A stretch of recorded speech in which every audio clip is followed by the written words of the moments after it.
નમસ્તે ખેડૂત મિત્રો. ખેડૂત માહિતી કેન્દ્ર ચેનલમાં આપનું હાર્દિક સ્વાગત છે. ખેડૂત મિત્રો, આજે આપણે જોવાના છે આ વિસ્તારોમાં પડશે વરસાદ.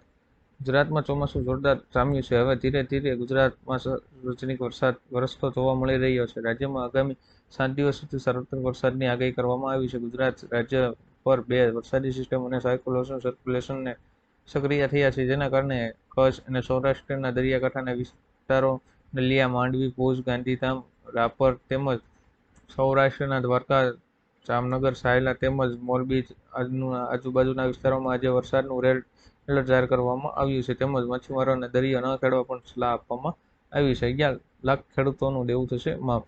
તેલંગાણાના પ્રમુખ પ્રધાન રેવડીએ ગુરુવારે કૃષિ લોન માફી યોજના શરૂ કરી છે, જેમાં પ્રથમ તબક્કામાં આ યોજના હેઠળ 1 લાખ રૂપિયા સુધીની લોન ધરાવતા ખેડૂતોના ખાતામાં 6,098 કરોડ રૂપિયા જમા કરવામાં આવ્યા છે. રેવડીએ રાજ્ય સચિવાલયમાં આયોજિત એક કાર્યક્રમમાં કેટલાક ખેડૂતોને ચેક સોંપ્યા હતા. તેમણે વિડીયો કોન્ફરન્સ દ્વારા કેટલાક ખેડૂતો સાથે વાતચીત પણ કરી હતી. મુખ્યમંત્રીના જણાવ્યા અનુસાર 11 લાખ ખેડૂતોએ લોન માફીનો લાભ પણ આપવા માટે બેંકોને 6,098 કરોડ રૂપિયા આપવામાં આવ્યા છે. કૃષિ લોન માફી યોજના 3 તબક્કામાં પૂર્ણ કરવામાં આવશે. 450 રૂપિયામાં ગેસ સિલિન્ડર. હવે રાજસ્થાનમાં ખાદ્ય સુરક્ષા કાયદા હેઠળ આવનારા પરિવારોને પણ 450 રૂપિયામાં એલપીજી સિલિન્ડર મળશે. સીએમ ભજનલાલ શર્માએ વિધાનસભામાં આ જાહેરાત કરી હતી. અગાઉ ઉજ્જવલા યોજના અને બીપીસીએલ પરિવારોને માત્ર 450 રૂપિયામાં સિલિન્ડર આપવામાં આવતા હતા, પરંતુ હવે રાશન ઘઉં લેતા પરિવારોને પણ લાભ મળશે. કેટલાક અન્ય રાજ્યોમાં પણ એલપીજી સિલિન્ડર 500 રૂપિયામાં પણ આપવામાં આવી રહ્યું છે. પેટ્રોલ ડીઝલ થશે સસ્તું. રોજબરોજની ચીજવસ્તુઓ સતત વધતી રહેલા ભાવોને કારણે સામાન્ય લોકોની મુશ્કેલીમાં ઘટાડો થવાના કોઈ સંકેતો દેખાઈ રહ્યા નથી. તો બીજી તરફ છેલ્લા 1 મહિનામાં 2 વખત પેટ્રોલ અને ડીઝલના ભાવમાં વધારાને કારણે જનતાઓને મોંઘવારીના બેવડા ફટકાનો સામનો કરવો પડ્યો છે.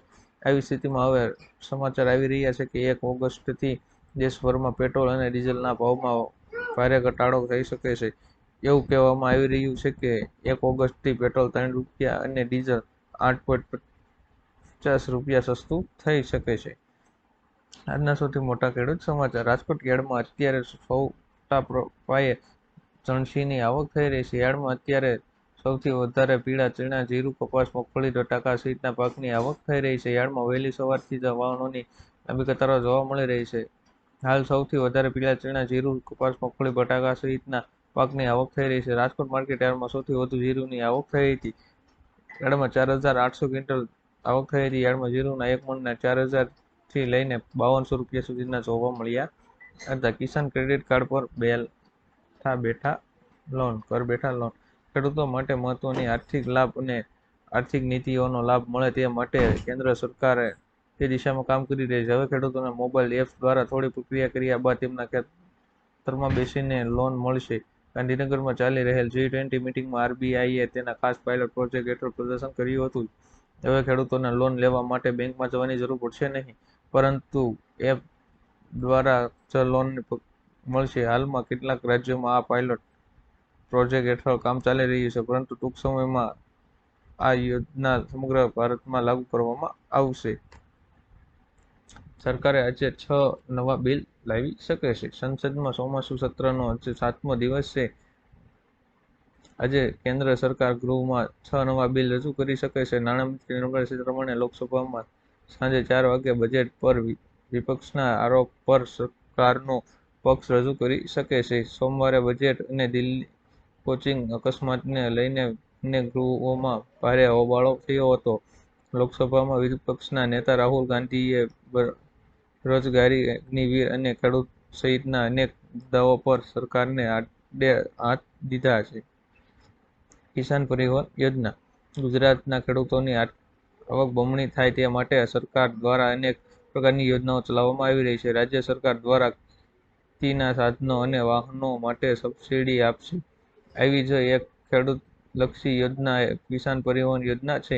ખેડૂતો પાક બગાડે છે પછી તેને માર્કેટ યાર્ડ સુધી લઈ જવા માટે પરિવારો માટે ટ્રેક્ટર જેવા સાધનોની જરૂર પડે છે. ઘણી વખત વાહનોના અભાવે પાક બગડી જતા ખેડૂતોએ નુકસાન વેઠવાનો વારો આવે છે. જો કે ઘણા ખેડૂતો માલવાહક વ્હીકલ પણ વાપરતા થયા છે, ત્યારે સરકાર દ્વારા કિસાન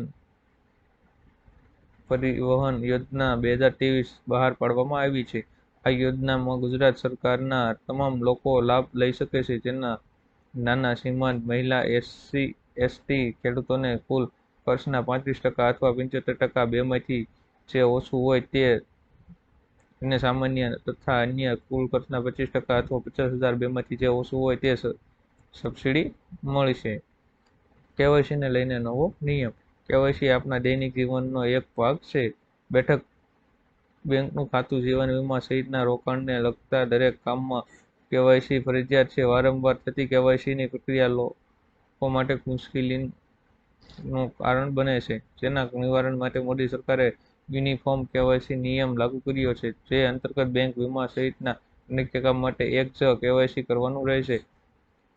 FSDC એ નાણાકીય ક્ષેત્રમાં એક સમાન કેવાયસી લાગુ કરવા માટેના પ્રયાસ મૂક્યા છે. ચાંદીપુરા વાયરસના કેસમાં વધારો. ચાંદીપુરા વાયરસ ગુજરાતમાં ચિંતા વધારી રહ્યો છે. હાલ ચાંદીપુરા વાયરસનો મુખ્યાંક 53 પર પહોંચ્યો છે, તો સામે કુલ કેસનો સંખ્યા 131 છે. ચિંતાની વાત એ છે કે હવે આ વાયરસ ગ્રામીણ વિસ્તારોમાંથી નીકળીને શહેરી વિસ્તારોમાં પણ ફેલાઈ રહ્યો છે. એક તરફ દક્ષિણ ગુજરાતમાં ભારે વરસાદ અને પાણીના ભરાવાના કારણે રોગચાળો ફેલાય તેવું વાતાવરણ સર્જાયું છે. બીજી તરફ ચાંદીપુરા વાયરસ ઝડપથી ફેલાઈ રહ્યો છે. ખેડૂત મિત્રો, આવનો વિડીયો જોવા માટે અમારી ચેનલ ખેડૂત માહિતી કેન્દ્ર ચેનલને સબસ્ક્રાઇબ કરો, શેર કરો અને લાઇક કરો કે આપ સુધી મારા આવનો વિડીયો પહોંચતા રહે.